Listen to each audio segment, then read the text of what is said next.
E aí, pessoal, tudo bem? Hoje eu vou te contar sobre uma coisa que aconteceu lá nas bandas do Sertão do Norte, coisa de arrepiar até os ossos de homem grande. Não é história de contador de causos, não. É de quem viu e viveu. Lá naquelas bandas tinha um sítio grande, cheio de mata e pasto, onde morava o senhor Raimundo. Homem simples, trabalhador, que nunca fez mal a ninguém. Tinha uma filha, a Rosinha, criança alegre, de bem com a vida, que não tinha medo de nada, sempre correndo pelo quintal, brincando com os animais, ajudando a mãe com a horta. Era julho de 1985, inverno rigoroso. As noites eram escuras e o vento soprava com força pelas frestas da casa de taipa. Certa noite, Rosinha sumiu. Simplesmente desapareceu enquanto a família jantava. Procuraram no quintal, no pasto, no rio perto do sítio. Nada. Era como se a menina tivesse evaporado no ar.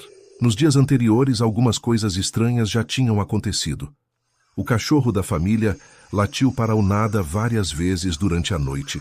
Galhos batiam nas janelas mesmo sem vento. E Rosinha, algumas vezes, dizia coisas estranhas como: "Pai, as árvores estão me olhando hoje." Raimundo ria, achando que era imaginação de criança. Mas o arrepio que subia pela espinha dele não era brincadeira. O senhor Raimundo saiu desesperado, chamando por ela no meio da mata, batendo galhos, acendendo tochas, mas nada. A lua cheia iluminava os galhos retorcidos, e sombras pareciam se mover de um jeito estranho, observando cada passo. Um corvo gritava lá no alto, e o som ecoava como um aviso. Cada passo que ele dava parecia fazê-lo afundar mais no silêncio da mata. Passaram 3 dias sem notícias. A família começou a perder a esperança. No 4º dia, uma vizinha disse ter visto uma luz estranha na mata, algo como um brilho suave entre as árvores.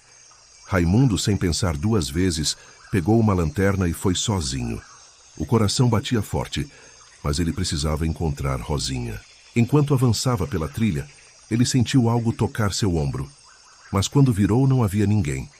Um perfume doce, que lembrava flores do quintal, flutuava no ar, mas nenhum rastro de Rosinha.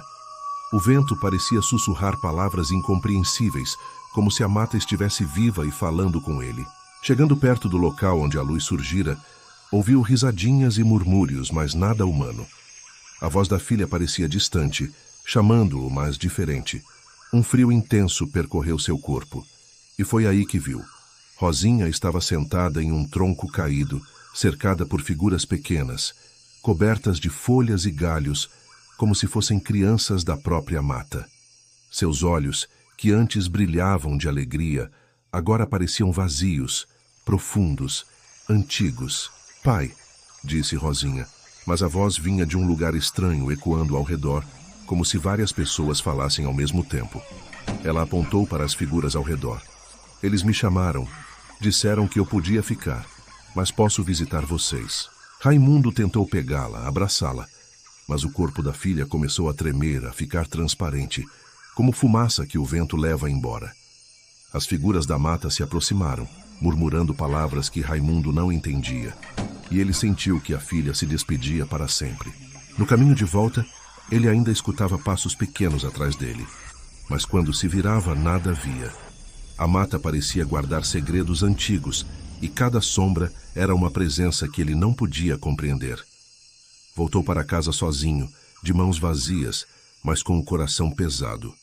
Rosinha nunca mais foi vista, e dizem que até hoje, quem passa por aquela mata à noite escuta risadas suaves, choros distantes e às vezes um sussurro chamando: "Pai, vem brincar." Alguns moradores juram ter visto pequenas figuras entre as árvores, brilhando à luz da lua, e olhos vazios olhando de volta, como se guardassem o segredo da menina para sempre. Raimundo mudou-se para a cidade pouco tempo depois. Nunca mais tentou entrar na mata, e a família aprendeu uma coisa: tem lugares na terra que não pertencem a gente, e quem ousa entrar pode não voltar da mesma forma. Agora vou te contar um caso que rolou de verdade, ou quase. Lá para as bandas do interior de Minas Gerais, num pedaço de chão esquecido, entre pastos, matas e um riacho de águas frias que corta o vale como se fosse uma cicatriz antiga.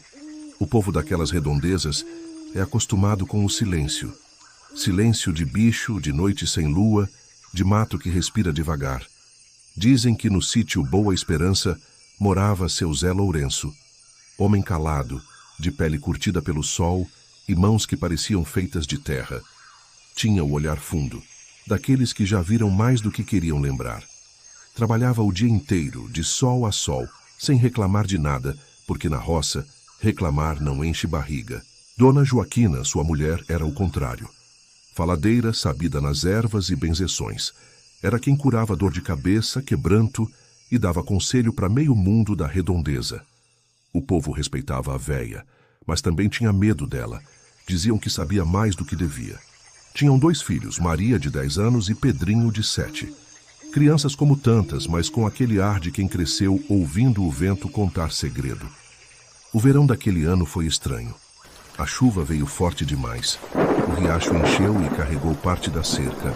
O chão ficou fofo e as árvores da beira do barranco começaram a ceder. Quando o sol voltou, o riacho baixou.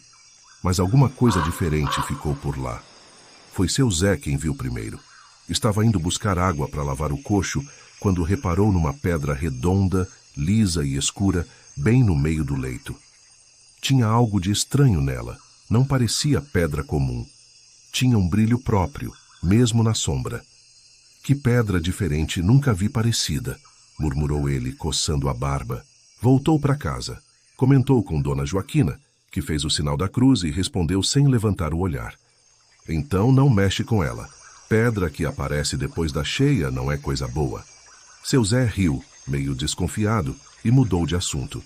Mas à noite, quando o vento soprou do lado do riacho, o som da água parecia diferente. Havia um ritmo ali, um compasso, quase como se alguém batesse palma debaixo d'água. Na manhã seguinte, Maria começou a agir de um jeito estranho. Ficava parada na varanda olhando para o mato, como se esperasse alguém. Às vezes sorria, às vezes chorava sem motivo. Uma tarde, Dona Joaquina perguntou: "O que foi, menina?" E Maria respondeu baixo, quase sussurrando: "É o moço do riacho, mãe. Ele me chama para brincar." A mulher gelou na hora, largou o pilão, pegou o terço e começou a rezar. Ave Maria, cheia de graça. Mas a menina só olhava para o mato, como se a prece não fosse para ela. Naquela noite o silêncio pesou. Nem grilo cantava.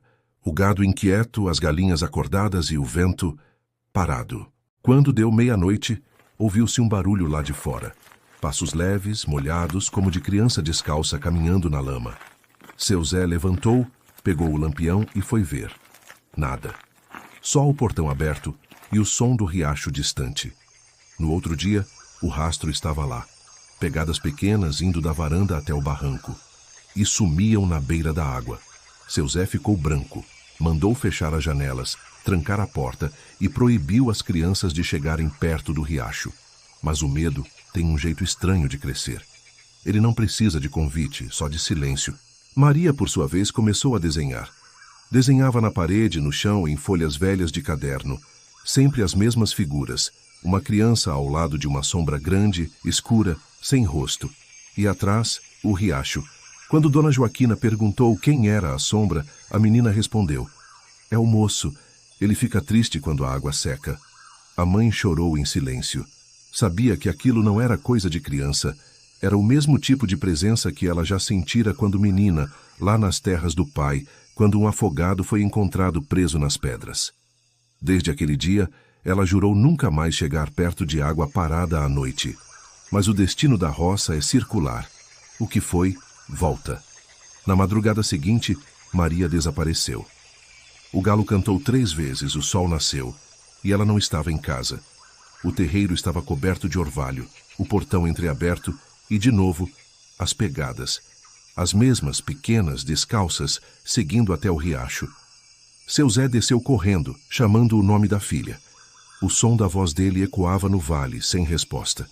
Até que, perto da moita de goiaba, ele viu o corpo.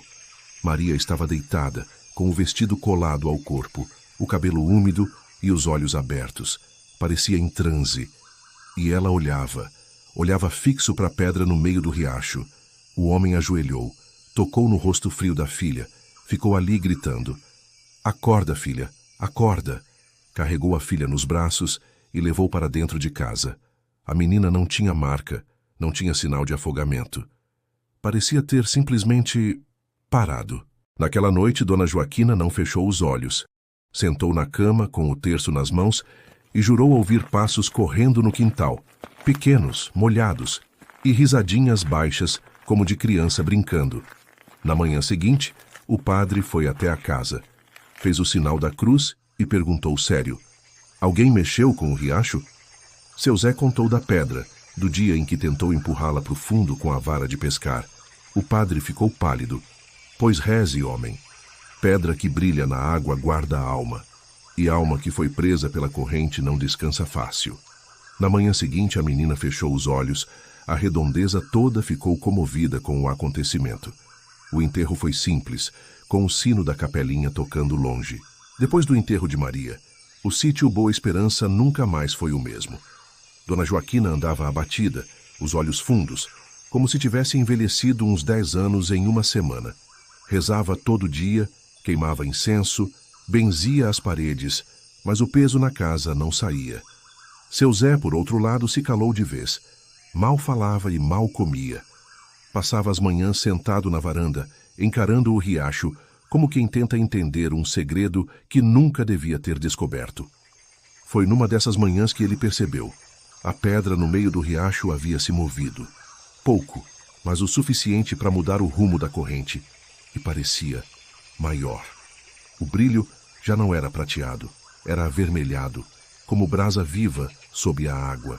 Naquela noite o barulho voltou.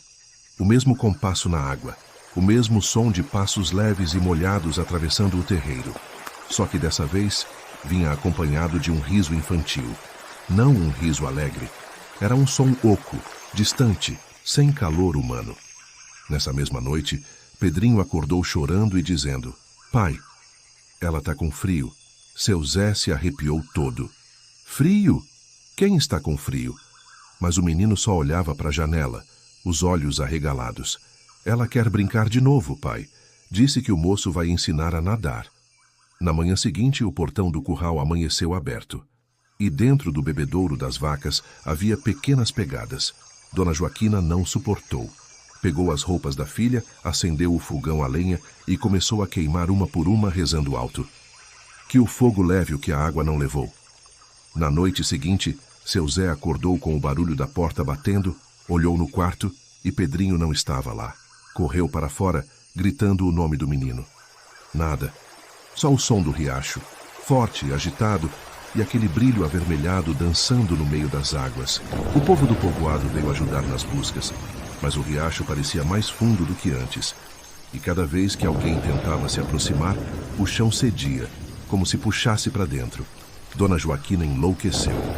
Ficava falando sozinha, jurando ver os 2 filhos brincando no quintal, cobertos de lama, sorrindo com os olhos vazios. O padre voltou preocupado.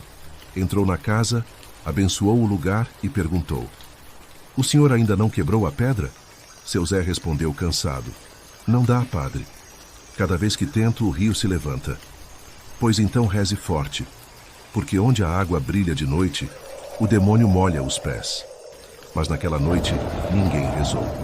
A chuva caiu grossa, o vento arrancava a telha e o riacho transbordou. Seu Zé levantou da cama, ouviu vozes lá fora, risadas, choros e um sussurro baixo dizendo o nome dele. Pegou o lampião e saiu. No meio da lama, perto do barranco, viu 2 figuras pequenas, de costas agachadas, brincando na beira da água. Maria, Pedrinho. As crianças se viraram devagar. Os rostos estavam pálidos, inchados, os olhos fundos como buracos cheios d'água, mas sorriam. Vem, pai. O moço quer te mostrar o fundo do riacho. Seu Zé soltou o lampião e correu, tropeçando, gritando. Mas quanto mais corria, mais o som da água parecia chamá-lo. Até que o chão cedeu e ele desapareceu dentro do barranco, engolido pela lama e pela correnteza. Na manhã seguinte, o riacho estava calmo. Nenhum sinal do homem. Dona Joaquina enlouqueceu. Ficava sentada na varanda murmurando: eles estão brincando no riacho. Só estão brincando. O sítio foi abandonado. A casa ficou vazia. O mato tomou conta de tudo. Dona Joaquina foi levada por alguns parentes. Disseram que por uns tempos ficou na casa da irmã, lá para as bandas de Itamarandiba. Mas nunca voltou a ser a mesma. Passava o dia olhando pela janela, pedindo para escutar o som da água. Às vezes falava com alguém que só ela via. Às vezes ria, às vezes chorava, sem motivo aparente. Cuidado por onde caminha quando a água corre em silêncio. Se quiser ouvir mais relatos como estes, prepare o coração. E se inscreva no canal, porque o próximo pode acontecer bem perto de você.